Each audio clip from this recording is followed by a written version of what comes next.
The room went quiet when Daniel's parents gave me a contract and said, "Sign this. Everything you own now belongs to the family." Daniel smiled and said, "It's just a formality, babe." I leaned back and smiled. "Then you'll love what's in my safe deposit box." Their smiles disappeared as my lawyer walked in. I met Daniel 6 years ago in Chicago. I was in my late 20s, focused on building my career in real estate. I flipped houses, made smart investments, and built a stable, comfortable life. Daniel seemed wealthy and confident. He wore designer clothes and had all the newest gadgets. His parents, William and Eleanor, acted like they were from old money. Their huge house was filled with antiques and family portraits. But something always felt off. They made comments like, "You're lucky to join our family," and, "You must be happy to have this kind of stability." It felt like they assumed I needed their help.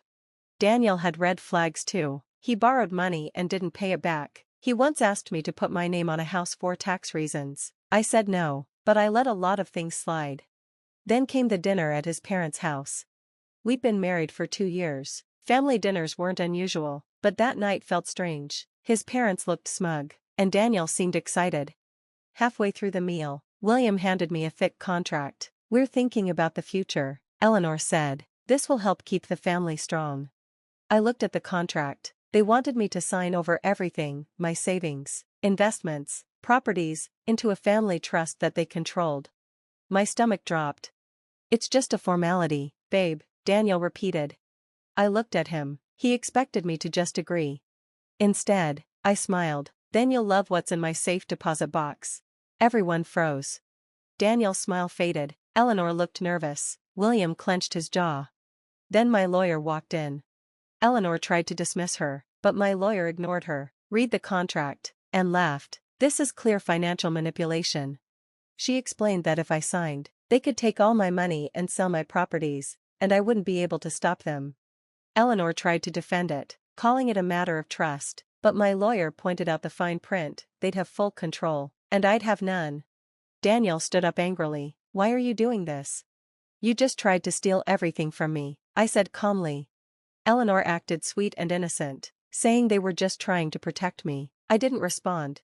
William got impatient. "Let's be adults and move on." I couldn't help but laugh. "Like adults who try to steal from family?" Then Eleanor said something shocking. "I guess you're not interested in the inheritance, then?" My head snapped toward her. "Inheritance?" Daniel shot her a warning look, but it was too late. "Oh, didn't he tell you?" she said. "His grandfather's estate in Rhode Island, the real family wealth." My lawyer and I realized, this wasn't just about my money, it was about theirs too. Eleanor hinted that if I didn't play along, I wouldn't get a share of the inheritance. But I wasn't tempted. I saw what they were doing. They'd always taken what didn't belong to them, and Daniel had hidden this from me. "Were you ever going to tell me?" I asked him. "I was waiting for the right time," he said. "Right for you," I replied. We left without another word. In the car, my lawyer said, "They were after more than your money." I nodded. "What are the chances Daniel has debt?" She looked at me. "You think he's hiding something?" "I know he is." The next day, I hired a private investigator to dig into Daniel's past, his finances, credit, and business dealings. What he found was worse than I expected. Daniel was deep in debt, maxed out credit cards, loans, and even a business loan in my name without my permission. I was furious. That night, I confronted him. "How long have you been stealing from me?" He looked shocked. "What are you talking about?" I threw the papers onto the table. "You took out a loan in my name, hid your debt, lied to me, and you wanted me to sign everything over so you could fix your mess?" For the first time, Daniel didn't deny it. Instead, he did something worse. He laughed. A cold, bitter laugh. "You were always so careful," he said, shaking his head. "I thought you'd understand that we needed to think about the future, but you just don't get it, do you?" My chest tightened. This was his plan all along. He looked at me with a blank expression. "You have no idea what you've just started." I stepped back. "Are you threatening me, Daniel?" He didn't answer. He just grabbed his coat and walked out. I stood there, fists clenched. I wasn't scared, I was angry. If he thought this was over, he was wrong. That night, I barely slept. My mind raced, piecing together everything, every lie, every red flag. He hadn't just betrayed me, he had been planning this for a long time. The next morning, my phone buzzed. "Teresa, you need to come to my office, now." I could hear the urgency in her voice. Without asking questions, I grabbed my keys and drove over. When I walked in, she was waiting with a file on her desk. "You're not going to like this," she warned, pushing the file toward me. I opened it, and my stomach dropped. There was another woman, actually, two. Daniel wasn't just lying about money, he was lying about everything. "Meet Lisa and Hannah," Teresa said, pointing to two photos of women, both younger than me, both beautiful. Lisa was with him 2 years ago, he promised to marry her, took out a loan in her name, and drained her savings before disappearing. My stomach twisted. Hannah was last year, same story, but he never actually broke up with her. I stared at the pictures, trying to process what I was hearing. "So he was cheating?" I asked. Teresa nodded. "Yes, but here's the kicker." She flipped to another document. "He was engaged to Hannah." I blinked. "What?" "Yeah," Teresa said, "he proposed, gave her a ring, and planned a wedding. She thinks they're getting married in 6 weeks." My mouth went dry. "So he was married to me, engaged to someone else, and scamming both of us?" Teresa sighed. "Pretty much. And that's when it hit me, the Rhode Island estate. The inheritance his family kept talking about. Daniel needed a wife on paper to access it. That's why he kept me around. That's why he pushed for the trust. He wasn't just trying to steal my money, he was trying to replace me before I figured it out." I needed to talk to Hannah. The next day, Teresa set up a private meeting at a coffee shop. When Hannah walked in, she was practically glowing. She thought she had a fiancé. She had no idea she was Daniel's next target. I introduced myself. The moment I mentioned Daniel's name, her face changed. "How do you know him?" she asked, suddenly defensive. "Because he's my husband." "That's not possible." I placed my wedding ring on the table. Hannah's hand shook as she pulled out her ring and placed it beside mine, exactly the same. That's when she started crying. She told me everything. Daniel had promised her he was getting an inheritance but needed to be married to secure it. He promised a life of luxury in Europe once everything was settled. He had even convinced her to give him her savings.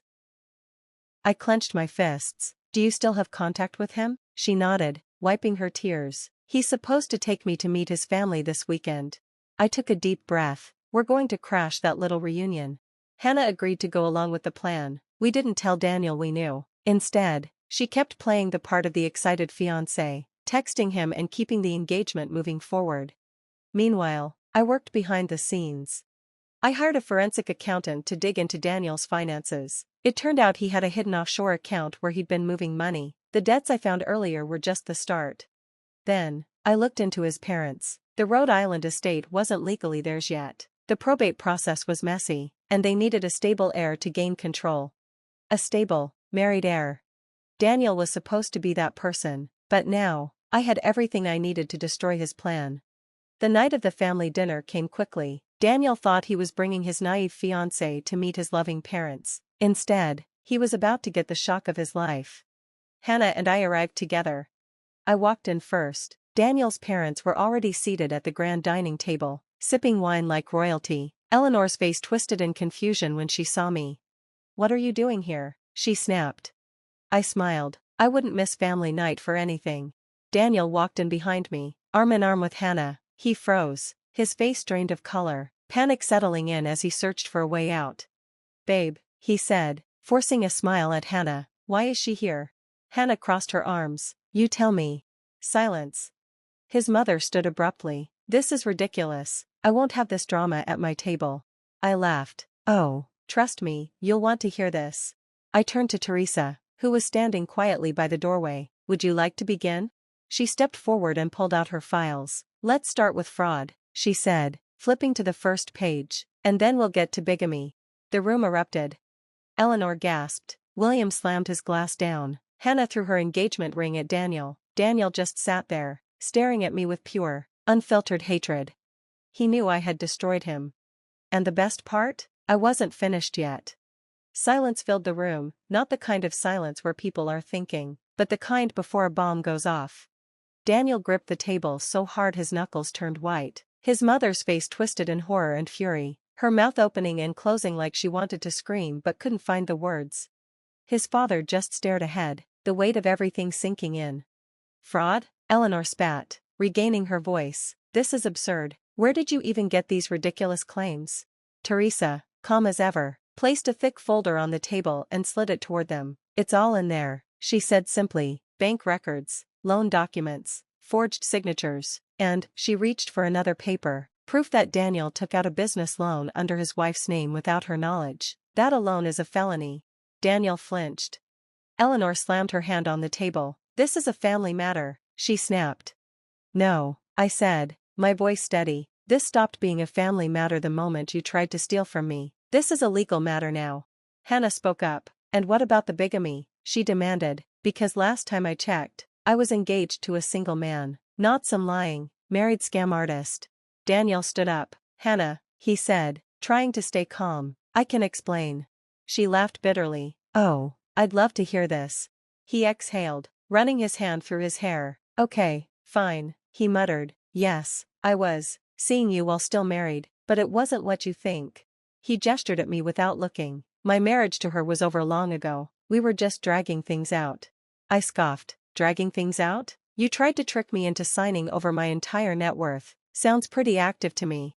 Hannah's eyes narrowed. So everything you told me was a lie? The future? The wedding? Her voice broke. You told me I was the one. For a moment, something flickered in Daniel's eyes, regret, panic. It was hard to tell.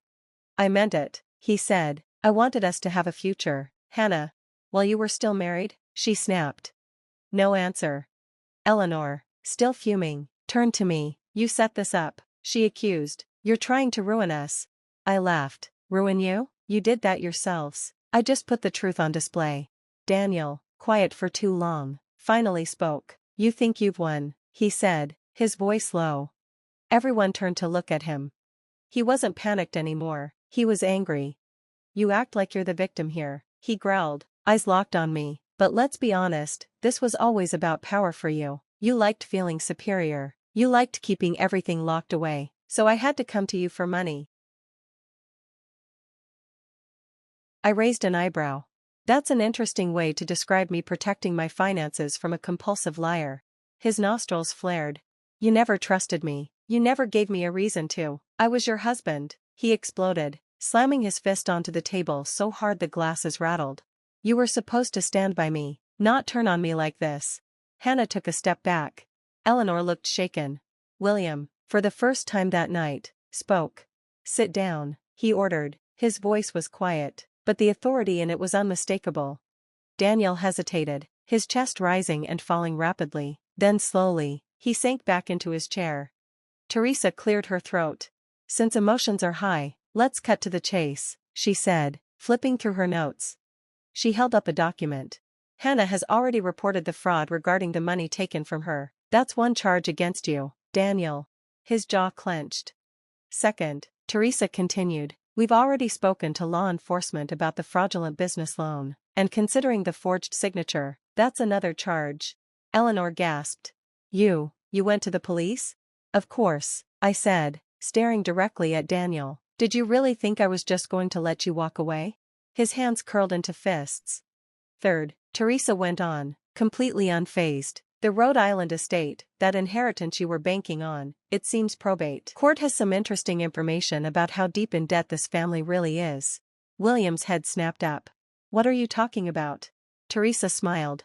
Oh, you didn't know? Your assets are frozen. The air shifted. Eleanor's face drained of color. No, that's not possible. It is, Teresa said, her tone matter of fact. Turns out, the real reason you wanted my client to sign everything into a family trust was because you needed her money to pay off your debts. Eleanor shot up from her seat. This is a lie, but the way her voice cracked, she knew. William knew. Daniel knew. They were done. Eleanor was the first to break. She turned to Daniel, her voice sharp, her eyes burning with fury. You idiot, she hissed. You had one job. You were supposed to make this work, and now we're ruined. Daniel flinched. Don't put this all on me, he snapped. This was your plan just as much as mine. And you were supposed to execute it, she screeched. William rubbed his temples, looking 10 years older. Hannah, shaking, turned to me. I want him arrested. Don't worry, I said, it's already in motion. Daniel's head snapped toward me. You wouldn't. I met his stare, unwavering. Watch me. And that's when the sirens wailed outside. Daniel was arrested that night, fraud, identity theft, bigamy. There was more than enough to bring him down. As for his parents, their estate went into foreclosure within months. Hannah and I? We went out for drinks the next day and toasted to the fact that we had burned them to the ground. Some people say revenge isn't worth it. I disagree. Sometimes, revenge is exactly what's needed.